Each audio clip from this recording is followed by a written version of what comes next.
Hi, I'm Rob, and in this Gems of War video I'm going to take a look in the Soulforge and give you my opinion on what is good and bad in there. Anyway, what did the janitor say when he jumped out of the closet? Supplies! Oh, I'm sure they get worse. Anyway, the weekly event troop is the Ruby Giant. Let's take a look at this. Pridelands Elemental Giant. So it could start with 50% mana quite easily in a Titan class, or starting with the Mirage Queen. Deals damage to an enemy, converts 5 blue gems to red giant gems. Good and bad in that spell, I'll come to that in a second. Traits are become enraged when an enemy dies, reduce damage from skulls by 50%, and create a red giant gem when I take skull damage. So, good and bad in its spell and traits. The good thing I'm thinking about that trait is, if it gets hit by a skull hit, first of all it's going to get 50% skull reduction, which is handy, but then it's going to create a red giant gem. Again, good and bad in that. As long as that doesn't give the enemy a load of red mana, if they need it, then it can leave it there for you to use on your next turn, which could be useful.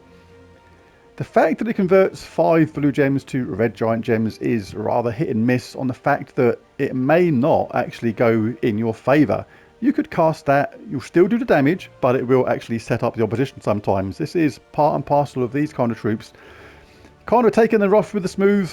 Not a fan of these kind of things myself. I like to know for certain something is going to happen, or at least have a reasonable chance of it happening, rather than almost a 50-50 chance. But you can make that more in your favour by there being more blue or more red on the board at the same time. But still a moderately useful 6 out of 10 for that for me. And again, as ever, always take these to level 20 if you have enough glory. This gives you another troop to level 20, which is going to aid your power level kingdoms. Whilst you're here, may as well grab the Spoils of War.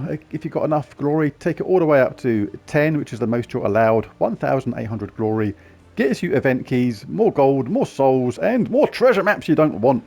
Whatever. Right, onto the Soulforge itself. Let's take a look at the weapons first. We'll go over all the weapons not here all the time. First up is the Beastly Bow. Deals magic-based damage to an enemy boosted by beast allies, then creates a mix of 6 green and yellow gems for each beast ally. This uses blue and brown, so therefore the colours it creates, you're going to need other beast troops on your team that use those colours, otherwise you're kind of wasting this weapon's potential. But if you do fulfill those requirements, then it can be very good indeed. Next up we have Rope Dart. Absolutely one of the best weapons in the game. For some people is literally the best weapon in the game. For me, there is one weapon I would take above this, and the way I quantify that is, I imagine literally if all the weapons, every single one of them, was about to be removed from the game and I could only pick one, what would I pick? And it's not Rope Dart, but we'll come to that in a different video. But it is absolutely one of the top weapons, probably the second best weapon for me. Eliminates all armor from an enemy, no matter what the amount. Deals damage to them, pulls them to the front, but it gets better than that, because if you have this thing fully upgraded, it also has an extra turn, which is kind of ludicrous. It's absolutely fantastic weapon, absolutely and utterly and always essential. If you've got the diamonds, just grab this. Forget the other mythics for the minute, just grab Rope Dart. You will not regret it. It is absolutely fantastic. Utterly, utterly, utterly essential. Have I made it clear? You need this. Just get it. Stop what you're doing. Forget thinking about it. Get it now. Thank you. Right. Cat's Paw. Deals damage to an enemy boosted by Pridelands allies. Then create a mix of 6 green and red gems for each Pridelands ally. So similar to the other weapon, this does use yellow and blue, but creates green and red. So you need those other colour allies on your team to make the most of this. But again, if you fulfill those requirements, a very good weapon indeed. Spear of the Pride. Removes all red gems with no effect. So this is handy if you're fighting a team that uses red or relies on red, and this is quite often teams from Pride Lands. So this is kind of like an anti-Pride Lands battle, if you like. This is good against enemies from Pride Lands because they use red as one of their main colours. And if the enemy is from Pride Lands or the battle is in Pride Lands, deals double damage, thus proving its use as an anti-Pride Lands weapon. Black Mane's Claw deals damage to an enemy boosted by Raksha allies, then create a mix of 6 red and brown for each Raksha ally. So uses yellow and green, but creates red and brown. So again, you need Raksha allies, at least a couple of them that use red or brown to make this weapon work, but when it does, it can be really, really powerful. Twin Claws explode a load of green gems based on your magic level. Grant a random status effect to all beast allies, then summon a beast troop. Absolutely love these explodey weapons. They generate mana, they give status effects to the type of troop that is on the team, and has a summon at the same time. So really, really good. Absolutely love these kind of weapons. And last one is Shadow Hunter's Claw. Deals damage to the first 2 enemies, and if Shadow Hunter is on the team, gain a 5 attack. So pretty situational, quite a low level, more collectible than anything kind of weapon, but hey, maybe handy to some people. You never know. Alright, on to the troops now. We'll start with the Mythics. Not going to go over all these ones that are here all the time. They have been done in previous Soulforge videos. The Archdeva. Choose an ally, give them, looks like double your magic +1, attack, life and armor, and fill their mana, and can only be cast once. So this is really, really powerful in the correct team. It doesn't do the boost or have the effect you think it would have on certain troops, but when cast on the correct troop with the correct time, this can be absolutely extremely powerful, hence why it can only be cast once. It also gains 1 magic for each yellow ally. All allies gain 2 random skill points, and barrier and bless a random ally when matching 4 or more gems is actually pretty handy. So yes, extremely powerful when cast on the right way, in the right team. Pan, should be called Bash, deals a decent amount of damage to 3 random enemies and knock them to the back. Knock them to the back is a underrated mechanic in Gems of War. It can really mess up the way a team works. Quite often the way a team works is basically set up on the way the order is of the team, and it is actually really important to do with the order in which they collect mana and other things like that. So knock them to the back is pretty good. Decent amount of damage.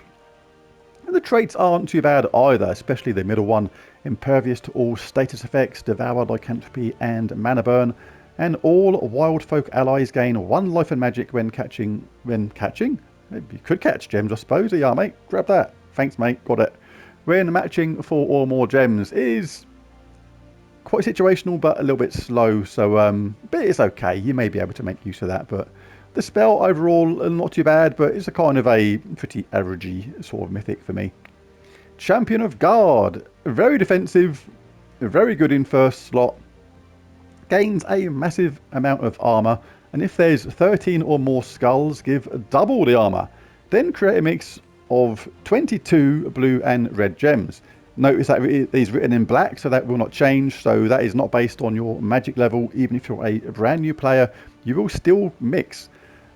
Create that mix of 22 blue and red gems. Uses red itself, so it will self-charge to a degree, but the traits are what makes this pretty strong as well. Reduce damage from spells by 50%, reduce damage from skulls by 60%, and all red allies gain 1 to all stats at the start of each turn. So pretty strong, very defensive, but obviously the main part of the spell is the boost to armor. So it is subject to attack from true damage, which means that part of the spell is almost meaningless. Who's up next? Suna.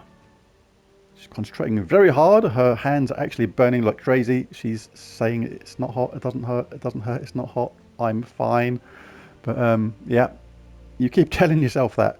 Anyway, still amount of life based on your magic from the 2 weakest enemies, then steal 8 magic from the 2 strongest enemies.